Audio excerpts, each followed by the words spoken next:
Good afternoon, everybody. I'm Donald Clark. How is everybody today? Please let me know if I'm having audio or video problems with this live. Just you can just give me a little note in the on the tab there. Let me know.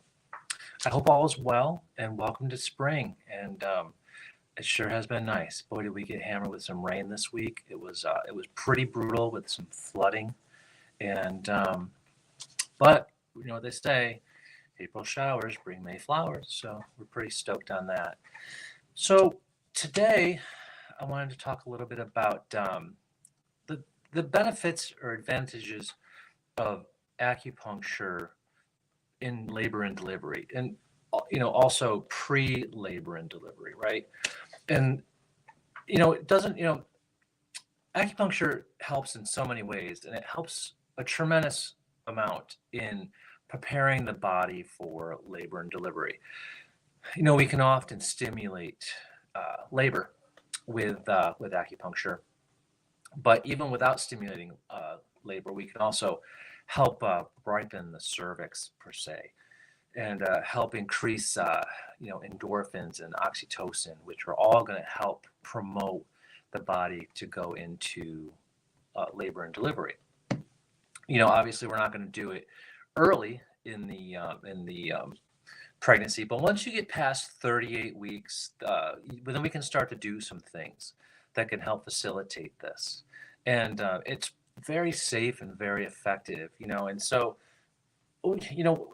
there's a lot of things that we can do ourselves to help stimulate labor and delivery. A lot of things that we can do at home, and there's lots of stuff that you can read about and educate yourself on that.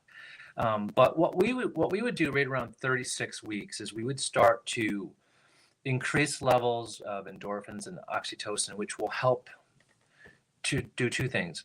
One, it puts the body into a great state of relaxation, which is where you want to be when you're getting ready to have a baby, right?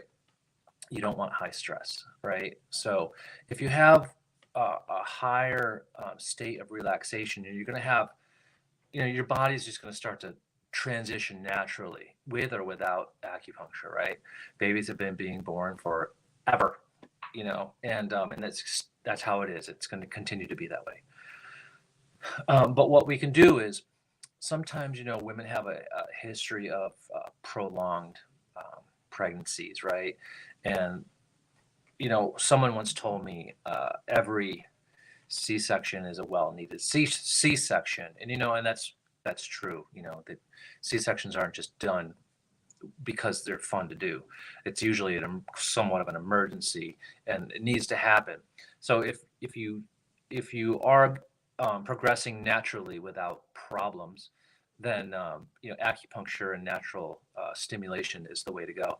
If you're having some issues, breach or other problems, that the baby or babies need to come out sooner than later, then that's where C-section comes in, and thankfully it's available.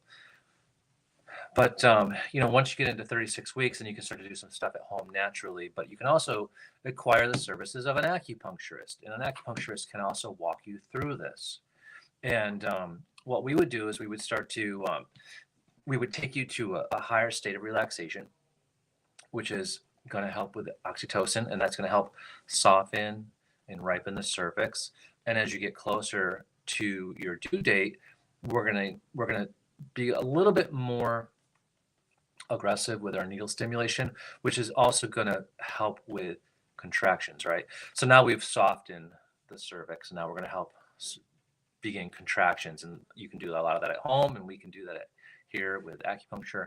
And so the goal is to increase your oxytocin and increase your endorphin levels. So if you're in a very relaxed state, you're gonna progress a lot easier, right?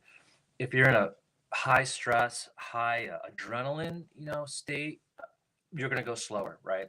And so lower levels of oxytocin, lower levels of endorphins, your pregnancy is going to be delayed, or I'm sorry, your labor is going to be delayed. It's going to be prolonged because everything kind of slows down, right? The body's stressed out. The baby might be stressed out. And so everything slows down because in nature, if you are ready to have a baby, I'm talking, not somebody walking in through the woods on a walk on a Sunday. I'm talking about animals, large mammals. If they are threatened during labor and delivery, their labor and their labor just stops until they can move to another area and have the baby. That's nature's way of preventing anything from happening to the baby, right? And so biophysically speaking, physiologically speaking, reproductively speaking, that happens with us too. So under high periods of stress, our labor and delivery will slow down substantially, and we're not gonna progress as good as we really want to, or as fast as we really want to. So keeping high levels of endorphins and oxytocin is really crucial in this whole process. So safe space, quiet space, um, acupuncture, massage, downtime, right? Not too much stimulation is all going to help propel it forward. High levels of adrenaline, and then everything starts to just kind of slow right down, and that's hard for everybody involved, and we don't want that. So the goal is to get you in here between 36, right around 36, 38 weeks, and start the process. And as we get closer to the due date, 38, 39, 40, we kind of turn up the volume a little bit as you go. And so, some of it's acupuncture, right? But some of it is actually stimulation with our hands. There's lots of points on the body that help induce contractions and help the whole process along. And some of them are in the shoulders, and some of them are on the legs and the bottoms of the feet. And a lot of times we'll do that with our thumbs. Because you can really get in there with, you can do it with a needle too, and it's very strong, but you can also do it with your hands and your fingers, and it's equally as strong, and it's a little bit safer, right? Because you can tell when it's too much, and you can kind of gauge the speed by how fast you want to go. And all those are super duper beneficial in stimulating the contractions in the body, as long as you go into it relaxed, right? And so again, our goal is to keep you as calm and as relaxed as possible leading into it, so that you progress at a nice good speed. Nobody wants to be induced, right? Everybody wants to go at their own pace, and it's safe. Most hospitals, that if you're going into a hospital, a lot of people stay home and have home birthing, and it's a little easier for acupuncturists to go into the home and do it. But most hospitals allow acupuncture privileges. So if you want to go through the proper acupuncture proper channels with the hospital, and file for privileges, you can usually get privileges. The easier way to do it is to be on the list of visitors or people that are allowed in the delivery room with you. And that, obviously you have to check with the hospital and follow their guidelines. But that is one way to do it.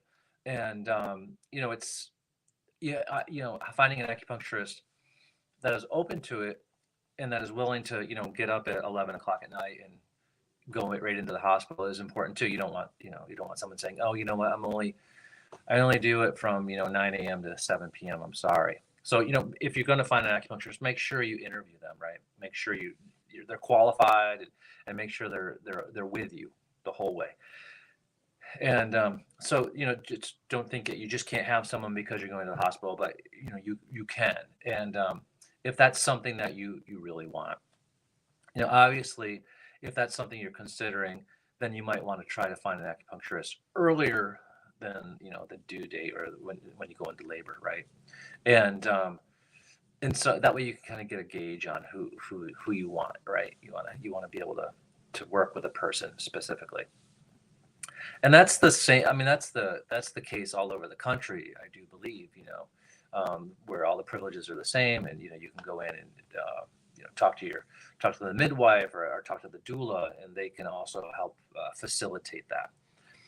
And again, midwives and doulas are fabulous in that whole process as well, in supporting you in your labor and delivery. Now, after labor and delivery, you've had your baby or your babies, and and you've lost a lot of blood, and you've lost a lot of energy, and lost a lot of chi. A lot of it has been transferred to the baby, right? So you have a healthy baby, and a lot of that has come out of you into them. That's a lot of calcium, a lot of everything. So it's super important that as soon as you're able to comfortably, um, you know, whether you bring the baby with you or not, is to start rebuilding your chi and energy and blood after labor and delivery. And that's something that we're just fabulous at, is to help slowly but gradually bring that back up for you. One of the best ways to do that is a carno diet, right? Eating high fat foods, eating lots of high in iron rich foods, meats. And so, doing that is going to help build you back up sooner than later. And it's also going to help stabilize your hormones. And it's common for hormone fluctuations to really start to play havoc on us, or not on me, but on women that have babies. And so, you know, you want to try to normalize and harmonize your hormone levels as much as possible. And doing so, is going to help, you know, after the labor and delivery, those first, 6, 7 weeks that are crucial in building yourself back up, and the care of the baby, and all that, right? We want you to be as healthy as possible. So, acupuncture, massage, meditation, yoga, going at your own pace. Just because someone says go do this doesn't mean you have to, put it all in and get it all done. I just want everyone to remember that it's their pace, right? It's their journey, and it's how they want it to go about their life journey, and the journey of rebuilding their strengths. So acupuncture for labor and delivery, it's incredible. It helps stimulate so many good hormones. It helps keep you calm and put you into such a deep state of relaxation that when the time comes, your body progresses nicely, right? As compared to going hard, exercising daily, which is not such a bad thing, during that period of the pregnancy. But going hard, too much exercise, overtime, stress, that's just gonna increase the adrenaline levels, and it's gonna slow everything down. It's not what we want, right? We want you to dial it back. So if you're expecting a baby and you're, in you're just entered your third trimester, and you're preparing that plan, and you're getting ready you're building your nest, dial it down a little bit, back off hours, try to incorporate some alternative healing arts, right? Try to do that, and you'll have a much better outcome than if you just go hard right up to the day. And for some people, they can go hard and it's no problem, but for other people, it can slow down the progression quite dramatically. So please keep that in mind. Prolactin, right? Cheat sheets. Prolactin. We want our prolactin to come in, and that will, the baby will latch, and your prolactin levels will come in, and also you get more oxytocin with that as well. Let's see. I just put my glasses on here. Hello, Sally.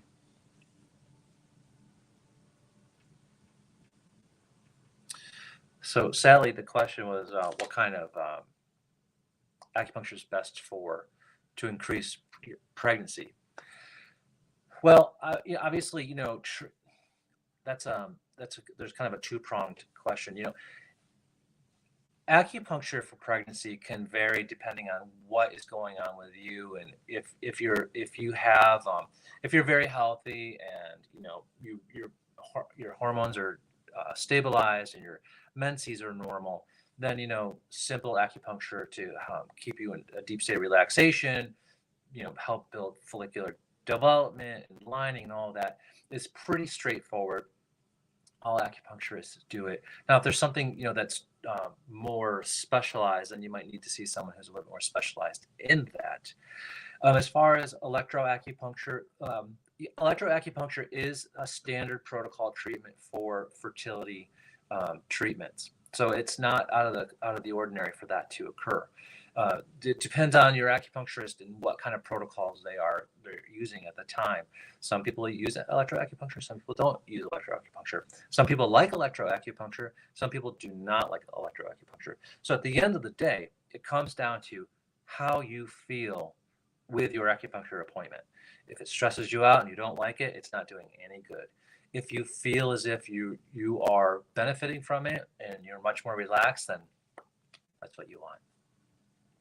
I hope that helps. Reach out to me if you want on Wednesdays. I do consultations, or you can email me. It's up to you. Happy Easter, everybody, and happy Passover too. Enjoy yourselves. Stop and smell the flowers. It's spring. Thank you.